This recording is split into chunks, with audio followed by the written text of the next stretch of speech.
Das ဒီနေ့မှာစာသင်ပေးမှာမဟုတ်ဘဲနဲ့皆さんတို့အတွက် reading ကောင်းလေး reading တိုးတက်ဖို့အတွက်ဖတ်စီခြင်းတဲ့စာအုပ်လေးနှစ်အုပ်ကိုရရှိကနေပြီးတော့ဒါအဆူဆူမဲလေးလုပ်ချင်တာပေါ့နော်အဲ့တော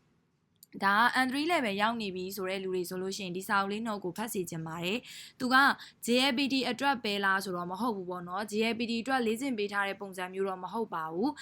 ဒါပေမဲ့လို့ reading ကိုပို့ပြီးတော့တိုးတက်ခြင်းတဲ့လူတွေပေါ့နော်ဒီတိုင်းပဲစာမေးပွဲအောင်ယုံတွေမဟုတ်ဘဲနဲ့ reading ကိုပို့ပြီးတိုးတက်ခြင်းတဲ့လူတွေပေါ့နော်အဲ့လိုလူတွေဆိုလို့ရှိရင်ဒါဖတ်တဲ့စာအုပ်လေးနှစ်အုပ်ဖြစ်ပါတယ်အဲ့တော့ရရှိဒီစာအုပ်လေးနှုတ်ကိုညွှန်ပေးခြင်းပါတယ်ဒါကရရှိကိုယ်တိုင်လည်းပဲ N3 level တုန်းကတခြား JLPT အတွက်လေ့ကျင့်တဲ့ပုံစံတွေလေ့ကျင့်ပေမဲ့ကိုအားမရဘူးပေါ့နော်ငါ reading နဲ့တအားနေတယ်ငါပေါ့နော်မကျေနပ်ဘူးပြီးသွားတဲ့ခါကျတော့ငါဒီစာမှုပွဲအောင်ဖို့ပဲမဟုတ်ဘဲနဲ့တခြားဒီ reading စာဖတ်တအောင်လည်းငါလုပ်ချင်နေဆိုပြီးတော့လိုက်ပြီးတော့ရှာကြည့်တဲ့အခါမှာအဲ့စာအုပ်လေးနှုတ်ကိုသွားတွေ့ရပေါ့နော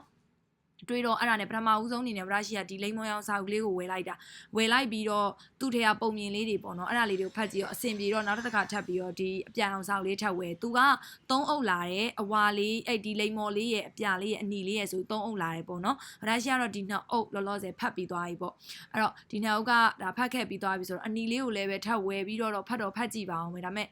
ဒီနှစ်အုပ်တာဖတ်လို့နှစ်ကြာသွားတယ်ဟိုကတော့မဖတ်ဖြစ်သေးဘူးပေါ့နော်အဲ့တော့ဒီစာအုပ်လေးတွေကကြာသူကဘာကောင်းလဲဆိုလို့ရှိရင်ရရှိတို့တွေ N3 level သမားတွေအတွက်တအားကောင်းနေသူ့ထဲမှာဆိုလို့ရှိရင်ရရှိတုံးကဆိုလို့ရှိရင်ခန်းကြီးလဲကိုကအားနေတဲ့လူထဲမှာပါတော့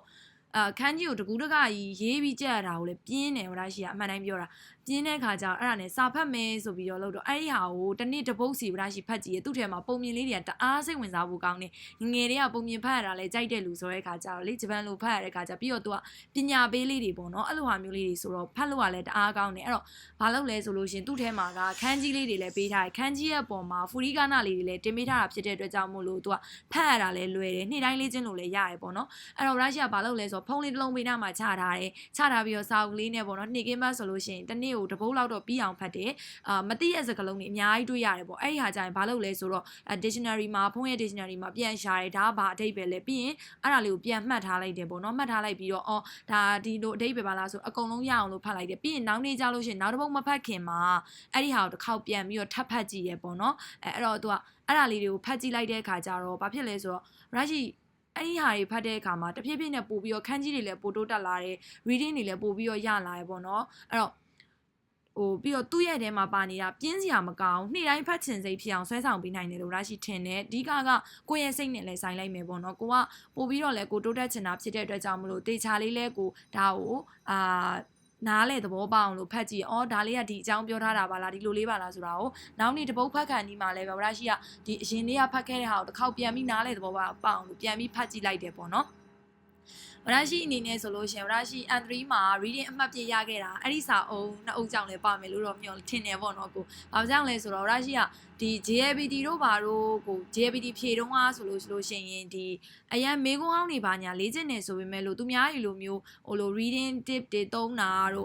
့ဖြတ်လန်းသုံးတာတို့အဲ့လိုမျိုးတွေရရှိမလုပ်တတ်ဘူးအမှန်တိုင်းပြောတာပေါ့နော်ကိုအဲ့လောက်ထိလည်းညံ့မပြေဘူးမလုပ်တတ်ဘူးဆိုတဲ့အခါကျဖတ်တတ်တဲ့လူမျိုးအဲ့တော့ဖတ်တဲ့ scale ကိုမြန်အောင်လို့လုပ်ချင်ခဲ့တာပေါ့နော်အဲ့ဒါကြောင့်အဲ့နှစ်အုပ်ကိုဖတ်လိုက်တဲ့ခါကျတော့အဲ့နှစ်အုပ်ကြောင့်လည်းပါမယ်ထင်ပါတယ် reading အမှတ်ပြတောင်ရခဲ့တာဆိုတော့လေနော်အဲ့ဒီခါကျတော့မနာဆန်တို့အနေနဲ့လည်းပဲ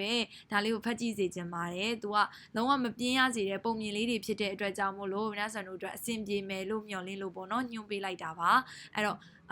စာအုပ်ဆိုင်တိုင်းမှာတော့ဝယ်လို့ရလောက်မှာပါအဲ့တော့ဝယ်ပြီးတော့ဖတ်ကြည့်ပါတကယ်ကိုစိတ်ဝင်စားဖို့ကောင်းပြီးတော့ပညာပေးတွေလည်းအများကြီးပါတယ်ပြီးတော့ခန်းကြီးတွေဆိုလို့ရှိရင်လည်း N3 level နဲ့ကိုက်ညီတဲ့ခန်းကြီးတွေပြီးအသစ်တွေပေါ့နော်ခန်းကြီးအသစ်တွေစကလုံးအသစ်တွေအဲ့ဒါလေးကိုလည်းထပ်တွေ့ရတဲ့အတွက်ကြောင့်မို့လို့ဒီနှစ်အုပ်ကိုနှစ်အုပ်မဟုတ်ရင်တော့မှခုနကဗရရှိပြောရဲဒီလိမ္မော်ရောင်စာအုပ်လေးပေါ့နော်လိမ္မော်ရောင်လေးကိုအရင်ဖတ်ကြည့်ပါပေါ့သူက1 2 3ဆိုပြီးတော့လာတာဆိုတော့လေနော်1 2 3ဆိုပြီးတော့လာတာဆိုတော့ဒီအဲ့လိမ္မော်လေးက1ဒါလေးက2ပေါ့နောက်ထပ်ကကြတော့သူက3ဆိုတာထပ်ပြီးရှိသေးရဲ့ဆိုတော့လေနော်အဲ့တော့ဖတ်ကြည့်ပါလို့နော်အဲ့ဒါဆိုလို့ရှိရင်နောက်စံတို့အတွက်အကျိုးရှိမယ်လို့မျှော်လင့်လို့ဒီဗီဒီယိုဖိုင်လေးလုပ်ပေးလိုက်တာပါရှင်ဒါဆိုရင်နောက်ထပ်ဗီဒီယိုဖိုင်ဒီမှာထပ်ပြီးတော့တွေ့ပါမယ်เนาะじゃまたねバイバイ